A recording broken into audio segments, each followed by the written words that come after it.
आकाशीय बिजली से घायल होने के कारण महोबा से रीवा संजय गांधी अस्पताल पहुंचे 14 वर्षीय किशोर की मौत के मामले में अस्पताल अधीक्षक ने अंतर विभागीय समन्वय न बनाने वाले अधिकारी कर्मचारी से स्पष्टीकरण मांगा है। साथ ही अधीक्षक ने ये भी कहा है कि अस्पताल प्रबंधन किसी भी दोषी अधिकारी कर्मचारी के साथ नरमी के साथ पेश नहीं आएगा। डॉक्टरों की टीम द्वारा रिपोर्ट दिए जाने के बाद अस्पताल अधीक्षक डॉक्टर राहुल मिश्रा ने बताया कि 30 सितंबर को आकाशीय बिजली की चपेट में आए 14 वर्षीय मनीष को परिजनों द्वारा महोबा बांदा सहित पन्ना की अस्पतालों में उपचार करने के बाद 3 अक्टूबर की रात लगभग 8 बजे संजय गांधी अस्पताल लाया गया, जहां गंभीर अवस्था में किशोर का उपचार शुरू किया गया। विशेषज्ञों के मुताबिक आकाशीय बिजली से प्रभावित लोगों के लिए शुरुआती 72 घंटे अति संवेदनशील माने जाते हैं। इस दौरान सही उपचार मिल जाने से घायल की जान बचाए जाने की संभावना बन जाती है, लेकिन इस अवधि में अगर घायल को सही उपचार नहीं मिला तो उसके बचने के चांसेस बहुत कम हो जाते हैं।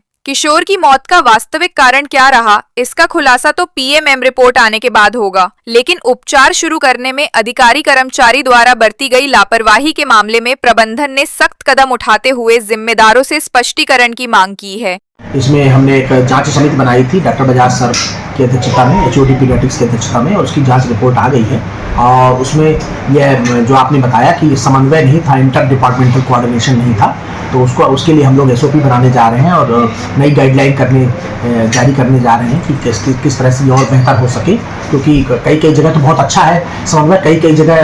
थोड़ा सा धीमा है, कई जगह और ख़राब है। तो मैं बिल्कुल इसको हम लोग ठीक करेंगे। और साथ ही मैं स्पष्ट कर दूं कि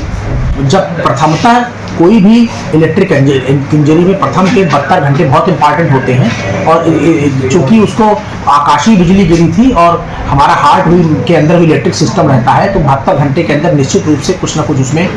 होने की संभावना रहती है। अगर कुछ मेजर होगा 72 घंटे के बाद फिर हम बोल सकते हैं कि अब थोड़ा सा ठीक है। वैसे तो 15-20 दिन के अंदर भी हो सकता है हार्ट की जो इलेक्ट्रिक सिस्टम है आकाशीय बिजली का खासकर। तो इसमें शुरू से ही उसमें हिस्ट्री में आया है कि बांदा मेडिकल कॉलेज में गया, फिर वहाँ एडमिट होने से मना हुआ किया या उन्होंने एडमिट नहीं किया, फिर अपने घर पहुँचा, फिर घर में फिर लापरवाही हुई, फिर घर से फिर महोबा से फिर पन्ना पहुँचा, फिर वहाँ से उनको रेफर किया गया, वहाँ से आने में टाइम, फिर सतना पहुँचा है, सतना से आने में टाइम लगा है, कुछ उसको ड्रिप भी लगा दी गई थी। तो ऐसा करके फिर जब हमारे यहाँ आया तो निश्चित रूप से ऑलरेडी उसका बहुत डैमेज हो चुका था जितना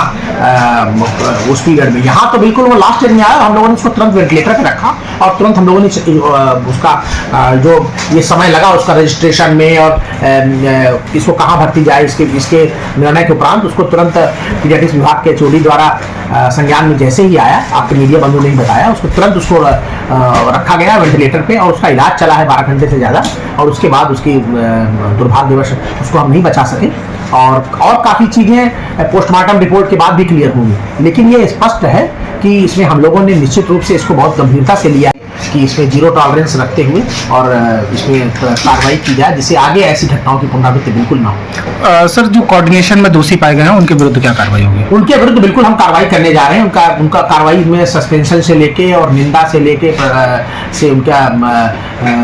स्पष्टीकरण मांगा जाएगा और निंदा से लेके उनका रिजिग्नेशन तक भी लिया जा सकता है।